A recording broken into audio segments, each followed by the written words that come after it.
nature naman talaga ang hanap nyo at makapag-relax. Hello, welcome to Mahogany Nature Camp. Kami ay bagong campsite dito po sa Tanay, Rizal.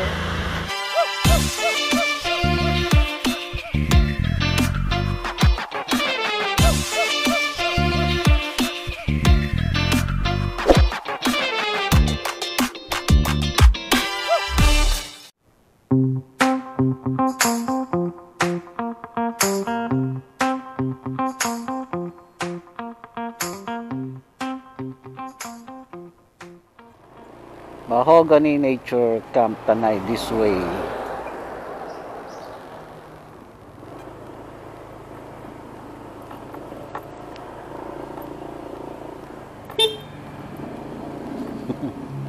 Mahogany dito, no? Mahogany.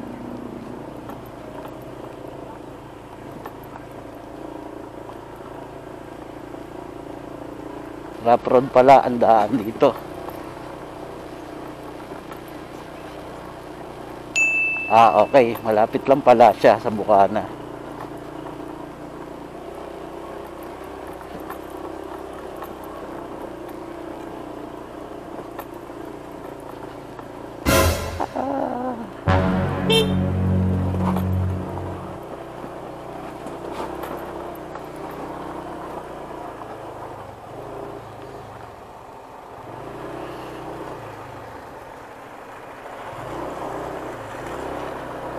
Sige po, malambot eh, hindi makakadiretso eh. Okay, sige.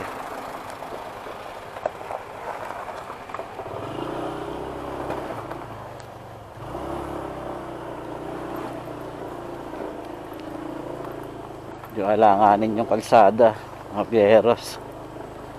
Kung pupuntahan nyo to. Pero, kapraso lang naman. Ito na, Mahogany. Welcome to Mahogany.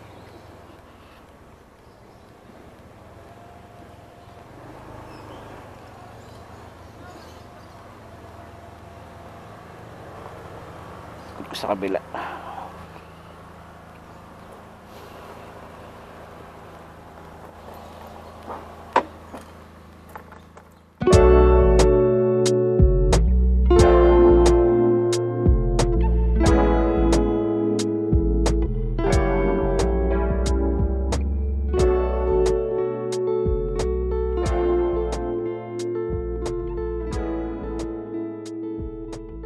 Ayan mga biyeros, nandito tayo sa Mahogany Nature Camp dito sa Tanay, Rizal. So nandito sa ating harapan si Ate Pauline to explain yung mga kanilang amenities. Hi, welcome to Mahogany Nature Camp. Ako po si Pauline at kami ay bagong campsite sa Tanay. Ano yung mga amenities nyo rito, Ate Pauline?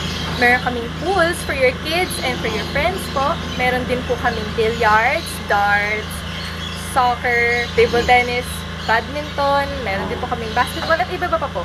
Yung rate nyo naman, Ate Pauline? Pag marami po kayo, meron po kaming 2-floor villas for 10 to 15 packs po.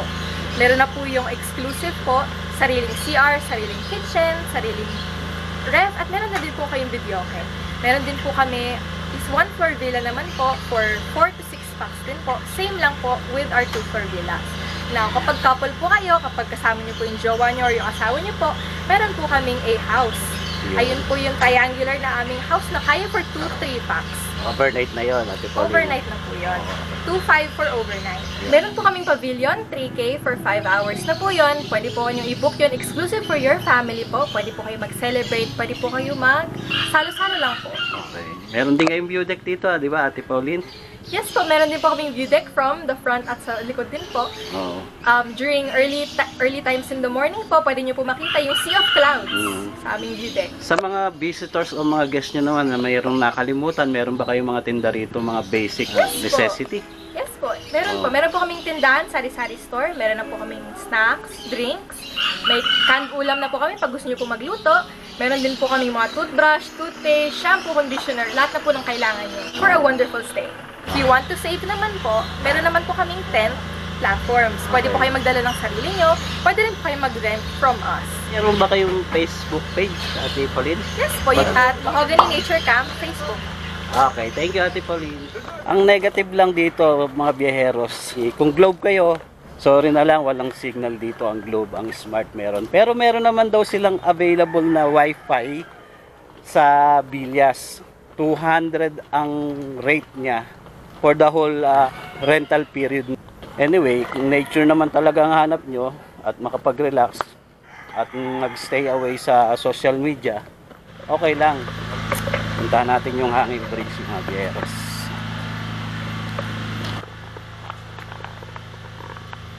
Hanging Bridge.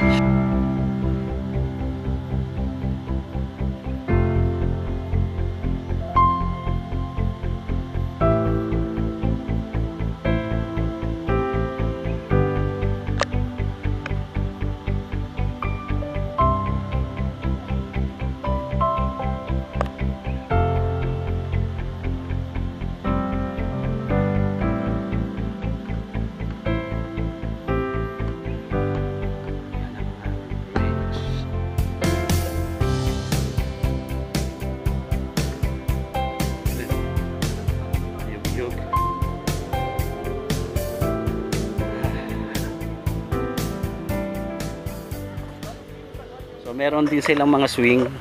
Ito mga biyeros, swing. Ayan. Mga swing pa sila rito. Ayan.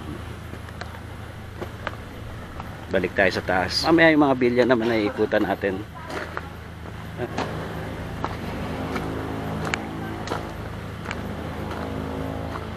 Ito yung common kitchen nila rito para doon sa mga nag-rent ng tent. So ayan, may available na stove. So dalawa yung sink nila rito. So ayan, sa likod lang niya yung mga tent. Saka yung swimming pool.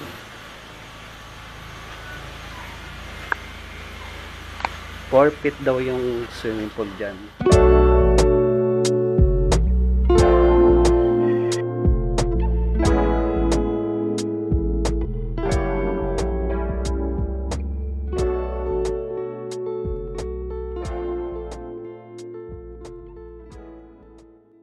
Silipin din natin ito loob nito.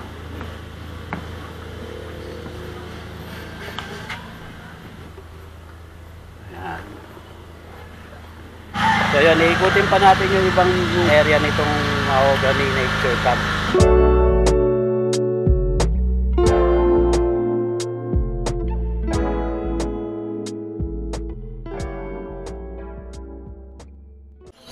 So yun, marami rin sila mga benches dito, mga biyeheros, na pwede nyo pagpahingahan.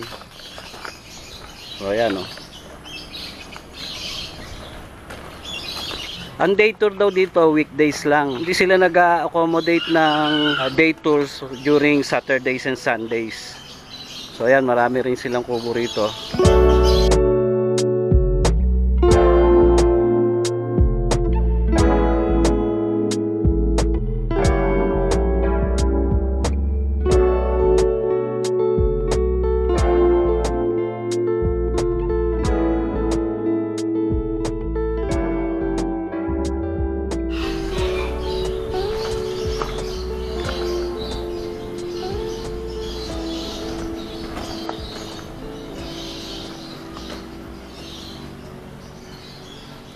So akitin natin mga biyeheros yung kanilang view deck.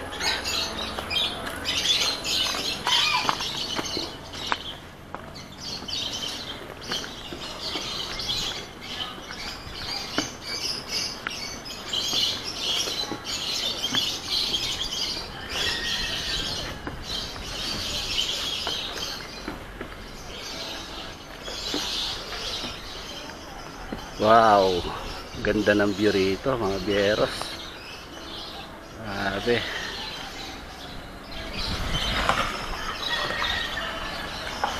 So nandito tayo sa view deck. So from here matatanaw niyo yung mga bilya, swimming pool. So naka aerial view tayo ngayon. Ayun yung registration nila. Ayun, doon tayo nag-standby kanina. Diba? Ganda mga biyeros. Preskong presko rito. Mamaya bababa tayo doon sa may basketball court.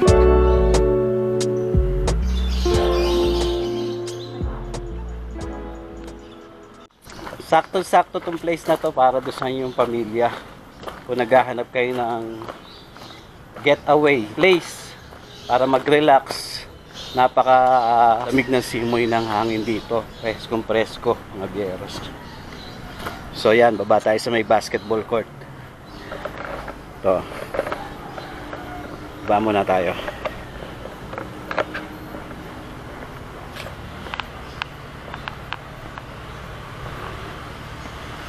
So ito naman yung pinakang basketball court niya.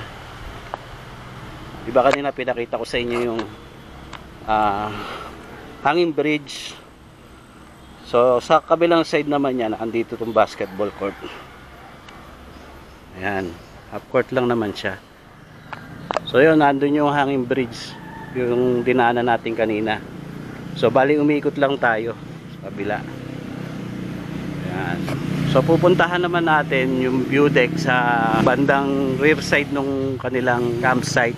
According dun sa owner, 1 hectares daw yung lawak nitong kanilang campsite. So yun, nakaakyat naman natin ngayon mga byeros yung kanilang view deck dito sa pinakang rear side naman ng campsite. So ito naman yung paakyat doon sa isang view deck.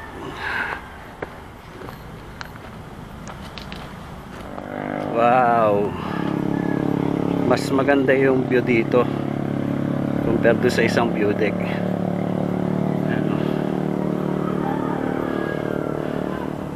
Tanaw na tanaw ang Sierra Madre dito. Diba? Medyo makulimlim na ang panahon dito. Kung uulan na naman, sana wag naman umulan. Ganda, diba mga byeros? Nakaka-relax.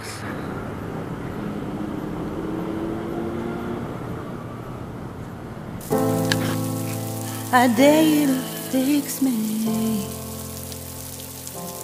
Crossing the line again, falling on my knees.